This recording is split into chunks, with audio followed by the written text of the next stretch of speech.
ನಮಸ್ಕಾರ, ನಾನು ಅಶೋಕ್ ಕುಮಾರ್, ಪೊಲೀಸ್ ಟೈಮ್ಸ್ಗೆ ಸ್ವಾಗತ. ಇವತ್ತಿನ ಸಂಚಿಕೆಯಲ್ಲಿ ನಾವು ಮಾತಾಡ್ತಾ ಇದ್ದೀವಿ IMA ಬಗ್ಗೆ.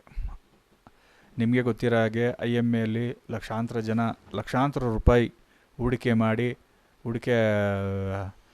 ಮಾಡಿದ ಪರಿಣಾಮ ಅದು ಮುಚ್ಚೋಗಿ ತುಂಬಾ ಕಷ್ಟಕ್ಕೆ ಬಂದಿದ್ದರು. ಆದರೆ ಈಗ ಒಂದು ಹಂತಕ್ಕೆ ಬರೋ ರೀತಿ ಮೇಲ್ನೋಟಕ್ಕೆ ಕಾಣ್ತಾ ಇದೆ. ಅದು ಎಷ್ಟು ಮಟ್ಟಿಗೆ ನಿಜ ಅನ್ನೋದು ಗೊತ್ತಿಲ್ಲ. 25ನೇ ತಾರೀಕಿಂದ ಅರ್ಜಿಗಳನ್ನ ತಗೊತಾ ಇದ್ದಾರೆ.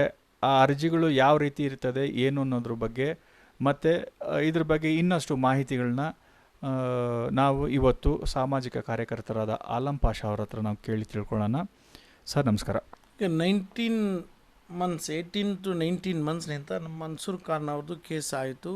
ಅವರು ಒಂದು IMA ಅಂತ ಒಂದು 5-8 ಕಂಪನಿ ಮಾಡಿ ಅದರಲ್ಲಿ ಯಾರ್ಯಾರಿಗೂ ಸೇರಿಕೊಂಡು business partnership, profit, interest, credit cooperatives ಅದೆಲ್ಲ ಸುಳ್ಳು ಮಾಡಿ ಒಂದು ಫೇಕ್ ಕಂಪನೀಸ್ ಕ್ರಿಯೇಟ್ ಮಾಡಿ ಒಂದು 2,000 4,000 ಕೋಟಿ ಮಾಡಿ ಅವರು ಈ 2,000 4,000 ಕೋಟಿ ಈಗ ಒಂದು 10,000 ಕೋಟಿ ಆಗಿರ್ಬೋದು. ಅಲ್ಲ ಈ ರಿಯಲ್ ಎಸ್ಟೇಟಲ್ಲಿ ಪೊಲಿಟಿಷಿಯನ್ಸಲ್ಲಿ ಡಿಸ್ಟ್ರಿಬ್ಯೂಟ್ ಮಾಡಿ ಮುಡುಗಿಬಿಟ್ರು ಅವರು.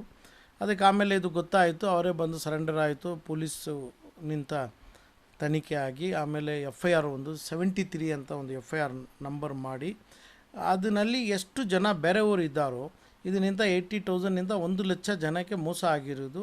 ಅದರಲ್ಲಿ ಎಲ್ಲರಿಗೂ ಸ್ವಲ್ಪ ಜನಕ್ಕೆ ವಿಟ್ನೆಸ್ ತಕ್ಕೊಂಡಿದ್ದಾರೆ.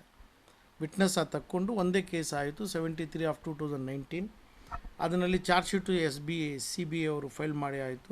CBI ನ್ಯಾಯಾಲಯದಲ್ಲಿ ಆಗ್ತಾ ಉಂಟು. ಇದು ಈಗ ಎನಿ ಟೈಮ್ ಅವರು ಬೈಲಲ್ಲಿ ಬರ್ಬೋದು, ಅದರ್ವೈಸ್ ಎನಿ ಟೈಮ್ ಅವರು ಅಕ್ವಿಟಲ್ ಆಗ್ಬೋದು.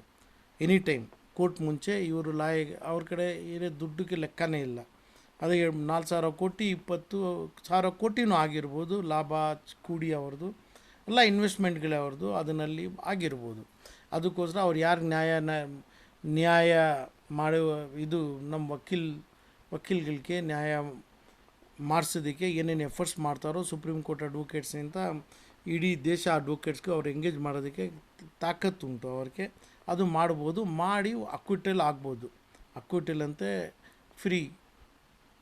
ಫ್ರಮ್ ದಿ ಕೋರ್ಟ್ ಬರೀ ಆಗ್ಬೋದು, ಬೈಲಲ್ಲಿ ಫಸ್ಟ್ ಬರ್ಬೋದು, ಇಲ್ಲನೂ ಇಲ್ಲ ಅವ್ರ ಕೋರ್ಟು ಅವ್ರಿಗೂ ಬೈಲ್ ಕೊಡೋದೂ ಇಲ್ಲಾಂದ್ರೆ ಕನ್ವಿಕ್ಟ್ ಮಾಡೋದೂ ಮಾಡ್ಬೋದು ರೆಕಾರ್ಡ್ ಪ್ರಕಾರ. ಬಟ್ ಒನ್ ಟೈಮ್ ಅವರು ಅಕ್ವಿಟಲ್ ಫ್ರೀ ಆಗಿಬಿಡುತ್ತೆ. ಅವ್ರ ಮನಿ ಪವರು ಅವ್ರು ಏನು ಎಕ್ಸ್ಪೆನ್ಸಸ್ ಮಾಡ್ತಾರೋ ಲೀಗಲ್ ಅಡ್ವೊಕೇಟ್ಸ್ ಕಡೆ ಅದು ಒಂದು ಶಕ್ತಿ ಇರೋದು ಅವ್ರದ್ದು. ಅದು ಮಾಡಿ ಅವರು ಎಲ್ಲ ಏನು ಕೂಡಿ ಏನು ಟ್ರಿಕ್ಸ್ ಮಾಡಿ ಕೋರ್ಟ್ ಮುಖ ತೋರಿಸ್ತಾರೋ ಮಾಡಿ ಅಕ್ವಿಟಲ್ ಆಗಿಬಿಡುತ್ತೆ. ಅವರು ಯಾರಿಗೂ 1 ಪೈಸಾ ಸಿಕ್ಕೋದಿಲ್ಲ. ಇದು 4,000 ಕೋಟಿ ಏನು ಅವ್ರು ತಗೊಂಡಿದ್ದಾರೋ ಕಾನೂನು ಪ್ರಕಾರ ಅವ್ರು ಕ್ರೈಮೇ ಮಾಡಿಲ್ಲ ಅಕ್ವಿಟಲ್ ಅಂತ 1 ಪೈಸಾಕ್ಕೆ ಇವ್ರಿಗೆ ಹಕ್ಕಿಲ್ಲ, ಕ್ಲೈಮು ಇಲ್ಲ. ಕ್ಲೈಮು ಯಾತಕ್ಕೆ ಅಕ್ವಿಟಲ್, ಅದಕ್ಕೋಸ್ಕರ ಅಕ್ವಿಟಲ್ ಮಾಡೋದು ಅವ್ರಿಗೆ. ಬೈಲ್ ಕೊಡೋದು ನ್ಯಾಯ ಇರುತ್ತೆ, ಬೈಲ್ ಕೊಡ್ಬೋದು. ಯಾವತ್ತು ಏನು ಕನ್ವಿಕ್ಷನು ಕೇಸು ಏನು ಜಡ್ಜ್ಮೆಂಟ್ ಆಗೋದು ಅದು ಪ್ರಕಾರ ನೀವು ಕಂಡೀಷನಲ್ ಬೈಲ್ ಅಂತ ಕೊಡ್ತಾರೆ. ಥಾನೆಯಲ್ಲಿ ಹೋಗಿ ಅಲ್ಲಿ ಸೈನ್ ಮಾಡಿರಿ ಅದು ಅಂತ ಕೊಡ್ತಾರೆ. ಅದು ಅನ್ಯಾಯ ಇಲ್ಲ. ಬಟ್ ಅದನ್ನು ಇವ್ರ ಮೇಲೆ ಅದು ಅವ್ರು ಮಾಡ್ಕೊಳ್ತೆ, ಅದು ಸ್ವಲ್ಪ ಅನ್ಯಾಯನೇ ಜನಗಳಿಗೆ. ಅದರಿಂದ ಇವನು ಔಟ್ಸೈಡು ಪೊಲಿಟಿಷಿಯನ್ ಕೂಡ ಸೇರಿಬಿಡ್ತಾನೆ. ಪೊಲಿಟಿಷಿಯನ್ ಕಡೆನೇ ಹಣ ಕಾಸು ಮುಳುಗಿರೋದೇ ಇವರು. ಪೊಲಿಟಿಷಿಯನು ನಮ್ಮ ಮುಸ್ಲಿಂ ಮುಖಂಡ ಇಮಾಮ್ಸು ಅವ್ರ ಕಡೆ ಮುಳುಗಿದ್ದಾರೆ. ಸೊ ಅದಕ್ಕೋಸ್ಕರ ಇಲ್ಲಿ FIR ನಂಬರ್ 73 ಅಂತ ಒಂದು ಮಾಡಿರೋದು. ನಾವು ಒಂದು ಸ್ವಲ್ಪ ದಿವಸನಿಂದ ನಾವು ಒದ್ದಾಡ್ತಾ ಇದ್ದೀವಿ. ಅದಕ್ಕೆ ಒಂದು FIR ಬಿಟ್ಟು ಒಂದು ಯಾರ್ಯಾರು ಮೋಸ ಆಗಿದ್ದಾರೋ ಅವ್ರ ಹೆಸರಲ್ಲಿ ಅವ್ರ ಕಂಪ್ಲೇಂಟ್ ತಕ್ಕೊಂಡು ಅವ್ರಿಗೆ ಅಲಿಗೇಷನ್ ಪ್ರಕಾರ ಒಂದು FIR ಆಗಿರಿ. ಆ ಟೈಮಲ್ಲಿ FIR ಪ್ರಕಾರ ಕಂಪ್ಲೇಂಟು ಆಗಿ CBI ಮಾನ್ಯ ಜಡ್ಜ್ ಮುಂಚೆ ಹೋಗುತ್ತೆ. ಅದು ಅವ್ರ ಕಾಗ್ನಿಸೆನ್ಸ್ ತಕ್ಕೊಂಡು ಅದ್ರ ಮೇಲೆ ಟ್ರಯಲ್ ನಡೆಸೋದಕ್ಕೆ ಅವಕಾಶ ಕೊಡ್ತಾರೆ. ಅದು CBI ಜಡ್ಜೆ ನಡೆಸ್ತಾರೆ. ಆ ಟೈಮಲ್ಲಿ ಇದು 80,000 ಜನಗಳದ್ದು ಆಗ್ತೆ. FIR ಒಂದೇ ಶೀಟ್ ಬರೋದು, ಅದು ಆಗಿಬಿಡುತ್ತೆ. 80,000 ಜನನೂ ಇವ್ರಿಗೂ ಬಾಡಿ ವಾರಂಟ್ ಕೇಳ್ಬೋದು ಸರ್ಕಾರ ವಕೀಲ್ ಮುಖಾನಿಂದ. ಅದಕ್ಕೆ ಉಂಟು ಆ ಥರ ಬಾಡಿ ವಾರಂಟ್ ಕೇಳ್ತೆ. ಈ ಬೈಲು ಎಷ್ಟು ಈಸಿ ನಾವು ಹೇಳಿದ್ದೀವೋ ಅವರು ಬಂದೇ ಬರ್ತಾರೆ ಅಂತ ಅಷ್ಟು ಈಸಿ ಆಗೋದಿಲ್ಲ. ಫಸ್ಟು ಇವರಿಗೆ ಜೈಲಲ್ಲಿ ಅವರು ಜೀವನ ಬೈಲ್ ವಿತೌಟ್ ಬೈಲ್ ಜಡ್ಜ್ಮೆಂಟ್ವರೆಗೂ ನ್ಯಾಯ ಸಿಕ್ಕೋವರೆಗೂ ಬೈಲಲ್ಲಿ ಇರ್ತಾರೆ, ಬೈಲಲ್ಲಿ ಬರೋದಕ್ಕಾಗೋದಿಲ್ಲ, ಜೈಲಲ್ಲಿ ಇರ್ತಾರೆ. ಪೊಲಿಟಿಷಿಯನ್ ಕನೆಕ್ಷನ್ ತಪ್ಪಿದೆ ಅವ್ರಿಗೆ, ಅದು ಒಂದು ನ್ಯಾಯ ಅಂತ ನಾವು ಕೇಳ್ತಾ ಇದ್ದೀವಿ. ಅದು ಈಗವರೆಗೂ ಒಂದೇ FIR ಅಲ್ಲಿ ಇರೋದು, ಅದನ್ನಿಂತ ಇವರಿಗೆ ಅಕ್ವಿಟಲ್ ಆಗೋದಕ್ಕೆ ಜಾಸ್ತಿ ಚಾನ್ಸಸ್ ಉಂಟು. ಸೊ ಅಕ್ವಿಟಲ್ ಆಗಿಬಿಡ್ತಾ ಯಾರು ಏನು, ಈಗ ನಮ್ಮ ಗೌರ್ಮೆಂಟ್ನಿಂದ Harsh Gupta senior IAS officer competent authority ಆಗಿದ್ದಾರೆ, ಅವರು ಕ್ಲೇಮ್ ಫಾರಮ್ ಕೇಳಿ ಕ್ಲೇಮ್ ತಗೊಳ್ತಾ ಇದ್ದಾರೆ. ಅದು ನ್ಯಾಯ ಧರ್ಮ ಉಂಟು ಅದರಲ್ಲಿ. ಅವರು ಕಷ್ಟ ಬಿಟ್ಟು ಏನೇನು ಎಫರ್ಟ್ಸ್ ಮಾಡಬೇಕು ಕೋರ್ಟ್ ಮುಂಚೆ ಹೋಗ್ತಾ ಇದ್ದಾರೆ, ಅದು ಮಾಡ್ತಾ ಇದ್ದಾರೆ. ಅದು ಈ ತಿಂಗಳು 24ನಿಂದ 25ನಿಂದ ನೆಕ್ಸ್ಟ್ ತಿಂಗಳು ಡಿಸೆಂಬರ್ 25ವರೆಗೂ ಏನೋ ಒಂದು ತಿಂಗಳ ಕಾಲಾವಕಾಶ ಕೊಟ್ಟಿದ್ದಾರೆ. ಅದು ಭಾರಿ ಒಳ್ಳೆಯದು, ಜನಗಳಿಗೆ ಅವಕಾಶ ಬಂದಿರೋದು ಮಾಡ್ಬೋದು. ಬಟ್ ಕ್ಲೈಮ್ ಅಂತ ಏನಂತೆ ಫಸ್ಟು ಹಣಕಾಸು ಇರಬೇಕು. ಈಗ 400 ಕೋಟಿ ಇವರು ಮಾಡಿದ್ದಾರೆ, ಅವರು ಒಂದು ಸಿವಿಲ್ ಕೋರ್ಟಲ್ಲಿ ಹಾಕ್ಕೊಂಡು ಇದು ಕ್ಲೇಮ್ ಮಾಡ್ತಾ ಇದ್ದಾರೆ, ಕ್ಲೈಮ್ ನಮ್ಮದೇ ಅಂತ ಮಾಡ್ತಾ ಇದ್ದಾರೆ. ಅದು ಅವ್ರಿಗೇನು ಗೊತ್ತಾಯಿತು ಯಾತಿಗೆ ಕ್ಲೈಮ್ ಮಾಡ್ತಾ ಇದ್ದಾರೆ ಅಂತ, ಅಲ್ಲಿ ಅಕ್ವಿಟಲ್ ಆಗಿಬಿಡ್ತಾ ಈ ಹಣಕಾಸೆಲ್ಲ ಇವ್ರದ್ದೇ ಆಗಿಬಿಡೋದು. ಅಕ್ವಿಟಲ್ ಆಗಿಬಿಡ್ತಾ ಯಾರು ಕಾನೂನು ಪ್ರಕಾರ ಸಿವಿಲ್ ಕೋರ್ಟಲ್ಲಿ ರಿಕವರಿಗೆ ಹಾಕ್ಕೊಳ್ತೇನೋ, ಸಿವಿಲ್ ನ್ಯಾಯಾಲಯದಲ್ಲಿ ಮಾನ್ಯ ಉಚ್ಚ ನ್ಯಾಯಾಲಯದಲ್ಲಿ ಇವರು ರಿಕವರಿಗೆ ಹಾಕ್ಕೊಳ್ತೇನೋ, ಅಕ್ವಿಟಲ್ ಅವ್ರ ದಂಡನೆ ಇಲ್ಲ, ಅವ್ರ ಕ್ರೈಮೇ ಮಾಡಿಲ್ಲ, ಅಲ್ಲ ಇವ್ರ ಸ್ವಂತ ದುಡ್ಡು, ಅವ್ರದ್ದು ತಾತ ಅಮ್ಮ ತಂಗಿ ದುಡ್ಡು ಇದು ಅಂತ ಪ್ರೂವ್ ಮಾಡಿಬಿಡ್ತಾರೆ ಅವರು. ಇವ್ರು ಕೊಟ್ಟಿದ್ದು ನನ್ನ ದುಡ್ಡೇ ಅಂತ ಅಷ್ಟೇ ಅರ್ಥ. ಅದಕ್ಕೇನಿರೋದು ಇನ್ಕಮ್ ಟ್ಯಾಕ್ಸ್ ಕಟ್ತೀವಿ ಇಲ್ಲಂತ ಬೇರೆ ಏನು ಕಾನೂನು ಇರೋದು ಒಪ್ಕೊಳ್ತೀವಿ. ಜನರು ಕೊಟ್ಟಿದ್ದು ದುಡ್ಡೆಲ್ಲ ಯಾವ ರೀತಿ ನೋಡಿಸ್ತಾರೆ ಅವರು? ಅದಕ್ಕೆ ಫಸ್ಟು ಕನ್ವಿಕ್ಷನ್ ಆಗಬೇಕು, ಜನರು ಕೊಟ್ಟಿದ್ದು ದುಡ್ಡು ಅಂತ ಆಗೋದಕ್ಕೆ. ಈ ನಮ್ಮ ದೇಶನಲ್ಲಿ ಕಾನೂನು ಒಂದು ಇಂಡಿಯನ್ ಕಾನ್ಸ್ಟಿಟ್ಯೂಷನ್ ಬುಕ್ಕು, ಅಲ್ಲಿ ರಿಲಿಜಿಯಸ್ ಬುಕ್ ಇಲ್ಲ. ನಮ್ಮ ದೇಶಕ್ಕೆ ಒಂದೇ ಬುಕ್ ಇರೋದು ಇಂಡಿಯನ್ ಕಾನ್ಸ್ಟಿಟ್ಯೂಷನ್ ಬುಕ್ ಪ್ರಕಾರ ಏನು ಕಾನೂನಲ್ಲಿ ಇರೋದು, ಜನರು ಕೊಡ್ತೆ ಅವ್ರು ಜನರು ಕೊಟ್ಟಿದ್ದೀವಿ ಅಂತ ಅಲಿಗೇಷನ್ ಮಾಡಬೇಕು. ಈ ಅಲಿಗೇಷನ್ ರೆಸ್ಪೆಕ್ಟೆಡ್ ಕೋರ್ಟ್ಸ್ ಮುಂಚೆ ರೆಕಾರ್ಡ್ ಆಗಬೇಕು, ರಿಜಿಸ್ಟರ್ ಆಗಬೇಕು, ಅದ್ರ ಮೇಲೆ ಕೇಸ್ ಹೋಗಬೇಕು. ಅದೇ ಜನರು ಕೊಟ್ಟಿದ್ದಕ್ಕೆ ನ್ಯಾಯ, ಜನರು ಕೊಟ್ಟಿದ್ದಕ್ಕೆ ಅದೇ ಎವಿಡೆನ್ಸು. ತಾವು ಹೇಳ್ತೀರಿ ಬಾಯಿನಲ್ಲಿ ಹೇಳ್ಬಿಡ್ತೆ, ಅದು FIR ಆಗಬೇಕು, FIR ಮುಖ ಎಸ್ಟಾಬ್ಲಿಷ್ ಮಾಡಬೇಕು. ಅದು ಮಾಡೋದಕ್ಕೆ ಸರ್ಕಾರ ಈ ಜನಗಳಿಗೆ, ಈ ಬಡವರಿಗೆ, ಈ ಸಾಯ್ತಾ ಇದ್ದಾರೆ ಈ ಜನಗಳಿಗೆ ನೋಡಿ ಅವ್ರ ಮೇಲೆ ಮೆರ್ಸಿ ತಂದು ಸಿಂಪತೈಸ್ ಮಾಡಿ ಕಾನೂನು ಪ್ರಕಾರ ಇವರು ಕಡೆ ಎಲ್ಲ FIR ಮಾಡಿ ಕೋರ್ಟ್ ಕಳಿಸ್ಬೇಕು.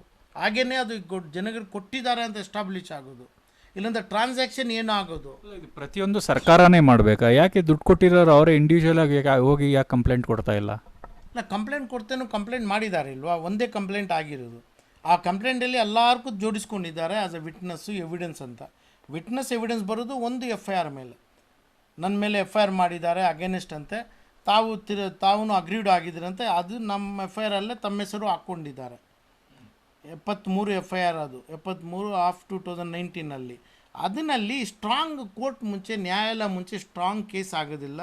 ಬಾಡಿ ವಾರಂಟ್ ನನ್ನ ಅಗೇನೆಸ್ಟ್ ತಾವು ತಕ್ಕೋಬೇಕಂತ ತಮಗೂ ಅಷ್ಟು ಲಿಬರ್ಟಿ ಇರೋದಿಲ್ಲ, ಲೀಗಲ್ ಸಪೋರ್ಟ್ ಇರೋದಿಲ್ಲ. ಅದಕ್ಕೆ ಹೇಳ್ತಾ ಇದ್ದೀವಿ. ಈಗ ಆಲ್ರೆಡಿ ಆ FIRನಲ್ಲಿ ಇನ್ಕ್ಲೂಡ್ ಆಗಿರೋರು ಮತ್ತೆ ಹೋಗಿ FIR ಮಾಡೋಕ್ಕೆ ಸಾಧ್ಯನಾ?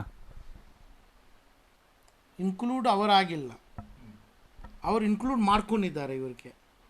ಇವ್ರು ಏನಂತೆ ಸಾಧ್ಯ ಇರೋದು ಒಂದೇ IPC ಪ್ರಕಾರ. ನಮಗೆ ಕಷ್ಟ ಆಗಿರೋದು, ನಮಗೆ ನಮ್ಮ ದುಡ್ಡು ಹಣಕಾಸು ಹೋಗಿರೋದು, ನಾವು ಒಬ್ಬರು attempt to rape, attempt to murder, attempt to anything, accident, anything, ಅದು ಅಲಿಗೇಷನ್. ಅದು ಆಗಿರೋದು ಇಲ್ಲವೋ ಅಂತ ಅದಕ್ಕೆ FIR ಆಗೇಬೇಕು. ಸಾಧ್ಯನೋ ಇಲ್ಲವೋ ಅದು ಬೇರೆ, ಅದು ಡಿಫ್ರೆಂಟ್ ಫ್ಯಾಕ್ಟ್ಸ್. ಅದು ಅಟೆಂಪ್ಟ್ ಟು ರೇಪ್ ಬೇರೆ, ಅಟೆಂಪ್ಟ್ ಟು ಮರ್ಡರ್ ಬೇರೆ. ಆಮೇಲೆ ಒಬ್ಬರೇ ವ್ಯಕ್ತಿ ಇಡೀ ದೇಶನಲ್ಲಿ ಮಾಡಿರ್ಬೋದು, ಇಡೀ ಮನೆಯಲ್ಲಿ ಮಾಡಿರ್ಬೋದು. ಅದು ಬೇರೆಯವರು ಇಡೀ ಅಂತ ಬೇರೆಯವರು ಪರ್ಸನ್ ಒಂದೇ ಅಂತ ಅವರವರು ಹೇಳ್ಬೇಕು ಇದು ಮಾಡಿದ್ದಾರೆ ಅಂತ.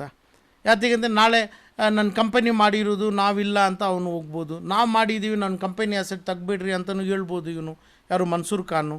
ಅದಕ್ಕೋಸ್ಕರ ಯಾರ್ಯಾರ ಮೇಲೆ ಯಾವ ರೀತಿ ಆಗಿರೋದು ಅಂತ ಅದು ಅಲಿಗೇಷನ್ ಪ್ರಕಾರ ಕಾನೂನಲ್ಲಿ IPC ರೈಟ್ಸ್ ನಮಗೆ ಆರ್ಟಿಕಲ್ಸ್, ಕಾನ್ಸ್ಟಿಟ್ಯೂಷನಲ್ಲಿ ಏನು ಆರ್ಟಿಕಲ್ಸ್ ಕೊಟ್ಟಿದ್ದಾರೋ ಆ ರೈಟ್ಸ್ ಪ್ರಕಾರ ನಮಗೆ ಹಕ್ಕುಂಟು. ಇದು FIR ಮಾಡಿಸ್ಕೊಳ್ಳೋದಕ್ಕೆ, ನಾವು ಹೇಳೋದಕ್ಕೆ, ನಮ್ಮ ಕೋರ್ಟ್ ಮುಂಚೆ ಹೋಗೋದಕ್ಕೆ ನಮ್ಮ ಹಕ್ಕುಂಟು.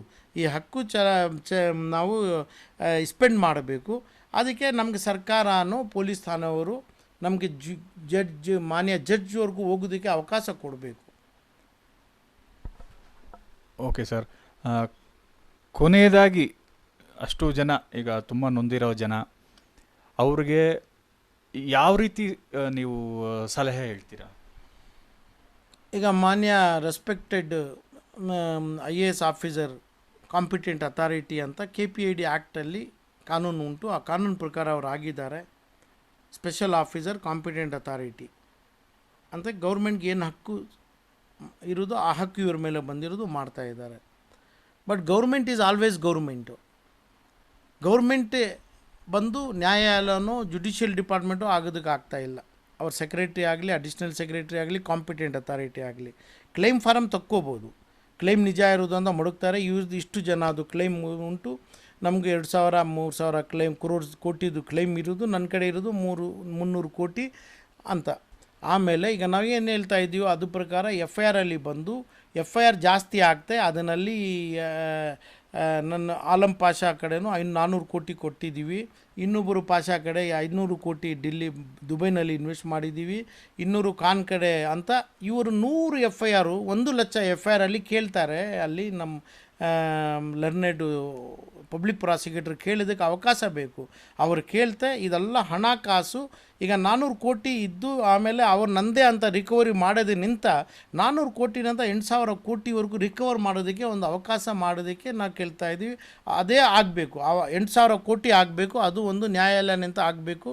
ಅದಕ್ಕೆ ಪೊಲೀಸು IPC ಪ್ರಕಾರ ಆರ್ಟಿಕಲ್ ನನ್ನಲ್ಲಿ ಕಾನ್ಸ್ಟಿಟ್ಯೂಷನಲ್ಲಿ ಏನು ನಮಗೆ ಪವರ್ಸ್ ಉಂಟು ಅದು ನಾವು ಯುಟಿಲೈಸ್ ಮಾಡೋದಕ್ಕೆ ನಮಗೆ ಸರ್ಕಾರ ನಿಂತ ಪೊಲೀಸು ನಮಗೆ ಅದಕ್ಕೆ ಜಾಗ ಮಾಡಿ ಕೊಡಬೇಕು. ಇದು ಆಗಿಬಿಡ್ತೆ ಹಣಕಾಸು ಬಂದಿದ್ದು. ಅದಕ್ಕೆ ಆಮೇಲೆ ಡಿಸ್ಟ್ರಿಕ್ಟ್ DM ಅಂತ ಡಿಸ್ಟ್ರಿಕ್ಟ್ ಮ್ಯಾಜಿಸ್ಟ್ರೇಟ್, ಅದಕ್ಕೆ ತಾವು ಅಸಿಸ್ಟೆಂಟ್ ಕಮಿಷನರ್ ಹೇಳ್ತೀವಿ. ಅವರು next district magistrate, deputy commissioner ಅಂತ ಹೇಳ್ತೀರಿ, ಅವರು ನಮಗೆ ಡಿಸ್ಟ್ರಿಕ್ಟ್ ಮ್ಯಾಜಿಸ್ಟ್ರೇಟ್. ಈ ಥರ ಏನನ್ನ ಪೋಲಿ ಕಂಪನಿಗಳು ಕಳ್ಳರು ಬರ್ತೆ ಡಿಸ್ಟ್ರಿಕ್ಟ್ ಮ್ಯಾಜಿಸ್ಟ್ರೇಟ್ದೇ ಕಾನೂನು ಇರೋದು. ಆ ಡಿಸ್ಟ್ರಿಕ್ಟ್ ಮ್ಯಾಜಿಸ್ಟ್ರೇಟ್ DM ಅವರು ಇದೆಲ್ಲ ಕಂಪ್ಲೇಂಟ್ ನಮ್ಮ ಕಡೆ ತಿರ್ಗಾ ಕಂಪ್ಲೇಂಟ್ ತಕ್ಕೋಬೇಕು. ಅವರು ಬರಬೇಕು, ಪಬ್ಲಿಕ್ ನೋಟಿಫಿಕೇಷನ್ ಕೊಡಬೇಕು, ಪೇಪರ್ ಪಬ್ಲಿಕೇಷನ್ ಕೊಟ್ಟು ನಮ್ಮ ಕಡೆ ಏನಾಗಿರೋದು ಕಂಪ್ಲೇಂಟ್ ತಕ್ಕೋಬೇಕು. ಅಲ್ಲಿ ನಾವು ಹೋಗಿ ತಿರ್ಗಾ ಕಂಪ್ಲೇಂಟ್ ಕೊಡ್ಬೋದು. ಒಂದು ಕಂಪ್ಲೇಂಟ್ ಪೊಲೀಸ್ದು, ಒಂದು ಕಂಪ್ಲೇಂಟು ನಮ್ಮದು ಮಾನ್ಯ DMದು, ಡಿವಿಷನಲ್ ಮ್ಯಾಜಿಸ್ಟ್ರೇಟ್ ಅಂತೀವಿ, DC ಸ್ಪೆಷಲ್ ಡಿಪ್ಟಿ ಕಮಿಷನರ್ ಅಂತೀವಿ, ರೆವಿನ್ಯೂ ಮ್ಯಾಟ್ರ್ ಅದು ಅಲ್ಲಿ ಇರೋದು. ಅದು ಕೊಡೋದಕ್ಕೂ ನಮಗೆ ಸರ್ಕಾರ ನಿಂತ ಪೂರಾ ಹೆಲ್ಪ್ ಮಾಡಬೇಕು. ಜನಗಳಿಗೆ ಗೊತ್ತಿಲ್ಲ, ಈಗವರೆಗೂ ಗೊತ್ತಿಲ್ಲ. ಈಗ ನಮ್ಮ competent authority Harsh Gupta sir ಇದ್ದಾರೆ, ಅವರು ಪವರ್ಸು ಕ್ಲೈಮ್ ಮಾಡಿ ಪ್ರಾಪರ್ಟಿ ಸೀಸ್ ಮಾಡೋದಕ್ಕೆ ಸರ್ಕಾರ ಪವರ್, ಬಟ್ ಅವ್ರು DM ಆಗೋದಕ್ಕೆ ಆಗ್ತಾಯಿಲ್ಲ. ಡಿಪ್ಟಿ ಕಮಿಷನರ್ಗೆ ಅದು ಮ್ಯಾಜಿಸ್ಟ್ರೇಟ್ ಪವರ್ಸ್ ಬೇಕು. ಮ್ಯಾಜಿಸ್ಟ್ರೇಟ್ ಪವರ್ KPD ಆ್ಯಕ್ಟ್ ಪ್ರಕಾರ ಸ್ಪೆಷಲ್ ಡಿಪ್ಟಿ ಕಮಿಷನರ್ಗೆ ಮಾತ್ರನೇ ಇರೋದು. ಅದು ಚಾಲಿನಲ್ಲಿ ಬರಬೇಕು. ಅದು ಇನ್ನೂ ಬಂದೇ ಇಲ್ಲ, ಅದು ಹುಟ್ಟೇ ಇಲ್ಲ. ಈಗ ನೆಕ್ಸ್ಟ್ ಮಂತ್ ಹುಟ್ಟೋದು ಕ್ಲೈಮ್, ಪೊಲೀಸ್ ಠಾಣೆಯಲ್ಲಿ ಹುಟ್ಟಿರೋದು ಒಂದು FIR. ಇದಕ್ಕೆ ಎರಡು ಕೂಡಿ ಇಬ್ಬರು ಡಿಪೆಂಡ್ ಆಗ್ತಾ ಇರೋದು CBIಗೆ. ಅದಕ್ಕೆ CBIಗೆ 1 ಲಕ್ಷ FIR ಇರ್ತಾ, ಆ FIR 1 ಲಕ್ಷನೂ CBI ಒಂದು ಚಾರ್ಜ್ ಶೀಟಲ್ಲಿ ಹಾಕ್ಕೋಬೋದು. ಈ ಚಾರ್ಜ್ ಶೀಟ್ ಉಂಟು, ಅದು ಚಾರ್ಜ್ ಶೀಟಲ್ಲಿ 1000 ಚಾರ್ಜ್ ಶೀಟ್ ಬೇಕಾಗಿಲ್ಲ, ಒಂದೇ ಚಾರ್ಜ್ ಶೀಟಲ್ಲಿ 1 ಲಕ್ಷ FIR ಆಗ್ತೆ. ನಮಗೆ ನಮ್ಮದು ದೇಶ, ನಮ್ಮದು ಕಾನ್ಸ್ಟಿಟ್ಯೂಷನ್, ನಮ್ಮದು ಲಿಬರ್ಟೀಸ್ ಇರುವುದು ಅಂತ ತೋರಿಸ್ಕೊಳ್ಳೋದಕ್ಕೆ ನಾವು ಮಾನ್ಯ ನ್ಯಾಯಾಲಯಗಳಿಗೆ ಹೇಳ್ಬೋದು. ಈ ಕಾನೂನು ಪ್ರಕಾರ ಈ IPC ನಾವು ಯುಟಿಲೈಸ್ ಮಾಡ್ತಾ ಇದ್ದೀವಿ. ಅದ್ರ ಮೇಲೆ ಕಾಗ್ನಿಸೆನ್ಸ್ ತಕ್ಕೊಳ್ತೆ ಇವ್ರು ಜೈಲಲ್ಲಿ ಬರೋದಿಲ್ಲ. ಇದ್ರ ಮೇಲೆ ತಿರ್ಗಾ ಒಂದು ಕೇಸ್ ಆಗಬೇಕು, ಅದೂ ಟ್ರಯಲ್ ಆಗಬೇಕು. ಅದು ಮನೆಯಲ್ಲಿನೂ ಎವಿಡೆನ್ಸಸ್ ನಾವು ಕೊಡ್ತೀವಿ ಅಂತ ಅವ್ರು ಮಾಡ್ತೆ. ಇದು ಅಲ್ಲಿ ಕೇಸಸ್ ಪಕ್ಕ ಆಗೋದು. ಈವನ್ ಈ ಎವಿಡೆನ್ಸಸ್ಸು ಡಿಪ್ಟಿ ಕಮಿಷನರ್ ಕಡೆ ಕೊಡ್ಬೋದು. ಇವರು ಯಾರು DM ಅಂತೀವಿ ಇಲ್ವಾ, KPID ಆ್ಯಕ್ಟಲ್ಲಿ ಡಿಸ್ಟ್ರಿಕ್ಟ್ ಮ್ಯಾಜಿಸ್ಟ್ರೇಟ್ ಅಂತಾರೆ. ನಮ್ಮ ಕರ್ನಾಟಕನಲ್ಲಿ ಅದು special DC is deputy commissioner is the district magistrate. ಅದೇ ಹೇಳಿರೋದು. ಇದು ಎಲ್ಲ ಕೂಡಿ ನಮಗೆ ಒಂದು ಸ್ಟ್ರಾಂಗ್ ಕೇಸ್ ಆಗೋದು. ಫಸ್ಟು ಈಗ 400 ಕೋಟಿ ನಮ್ಮ ಹರ್ಷ್ ಗುಪ್ತಾ ಸಾಹೇಬರು ಹೇಳ್ತಾ ಇದ್ದಾರೆ, ಯಾರು IAS deputed by the government of Karnataka ಹಾಕಿದ್ದಾರೆ. ಅವರು 400 ಕೋಟಿ ಇರೋದು ಇನ್ನೂ ಆಗ್ಬೋದು, ಇಲ್ಲಂತನೂ ನಾವು ಪ್ರೋರೋಟಾ ಬೇಸಿಸಲ್ಲಿ ಮಾಡ್ಬೋದು ಅಂತ. ಅವರು ಗೋಲ್ಡ್ ಪ್ಲೆಜ್ ಮಾಡಿದ್ದಾರೆ ಎಷ್ಟು 1000 ಜನ. ಅವ್ರ ಕಡೆ ಇಂಟ್ರೆಸ್ಟ್ ತಗೊಳ್ತೀರಿ. ನಾವು 4,000 ಕೋಟಿ ಇನ್ವೆಸ್ಟ್ ಮಾಡಿದ್ದೀವಿ, ಅದಕ್ಕೆ ನಾವು ಲಾಭ ಕೊಡ್ತಾ ಇಲ್ಲ. At least FD rate of 4 to 5% ಲಾಭ ಇಲ್ಲ.